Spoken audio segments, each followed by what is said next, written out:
Our reality is not the reality of most people in South Africa, and it's easy to live in a bubble, but we wanted to experience some of the realities people around us experience every day. We live in a shack, corrugated iron roof, an iron around the sides, basic wooden structure. It's 3 meters by 3 meters, so it's really small, and this is our entire living space. Because it's metal and we're in the middle of a South African high-felt winter, it's incredibly cold at night. The only access to anything municipal we have here is a communal tap, which is luckily not too far away. We share that with another, probably 6 other families in the area. We have no electricity here. We have a latrine toilet at the back, so not a flush toilet by any means, and that's also shared by the community. And everything else, obviously, that we do by machines, like washing and that kind of thing, has to be done by hand. This was our own personal journey. We wanted to create conversation, so we had a Facebook page and a blog.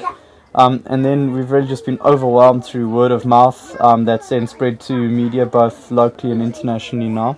I'd say the response has been probably about 90% positive, 10% negative, if even that much negative. But yes, we've had some people who do think what we're doing is patronising or whatever. It's hard because often media reports are short and they don't give full context on it. The comments on our blog have been very positive, but if you just read a 2 minutes, news article, it's easy to misinterpret it or to not know us as people. I think that's it. We're here to really change ourselves, and we're not trying to do things for other people. And it's fine if other people have issues with what we're trying to do, as long as we're being authentic to why we came here in the first place.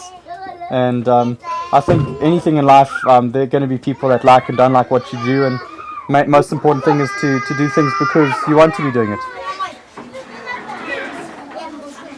We hope that for our children this is a way of life, that this isn't a once-off thing that they're going to do and then they just go back to their normal lives and forget about it. So this really should be the way they grow up and the way we're going to continue raising them. Yeah, it's been interesting. Some people, and particularly white families, would say we're being irresponsible by bringing our children here.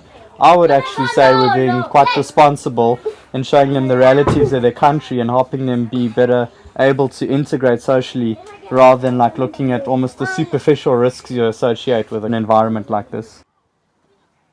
They talk about happiness, and one of the biggest correlators is your level of social cohesion. And here, the people aren't always rich, but the level of community involvement, it's just quite astounding, and it's something we're not used to in our very isolated lives. Oh, you got it already? Most white people, they think that black people, they are not good enough, maybe they have too much crime. And no, we're not like that. We welcome every nation in our country, and we feel so blessed to have them around us. So they must feel welcome. I was very happy that maybe they will help us get some jobs, but they promised to make something different for us. We all them in white got a red blood, black got a red blood.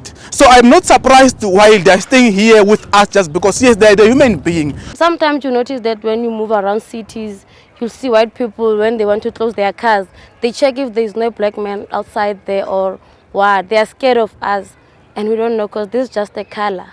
Lots of people ask us if we're lost or if they can help us. There was a guy who stopped me and asked me if I needed a job because if we've fallen on hard times. People here have been incredibly friendly and open and everything else despite their hardships. But there's a lot of fear and negativity in this country, and it is worrying.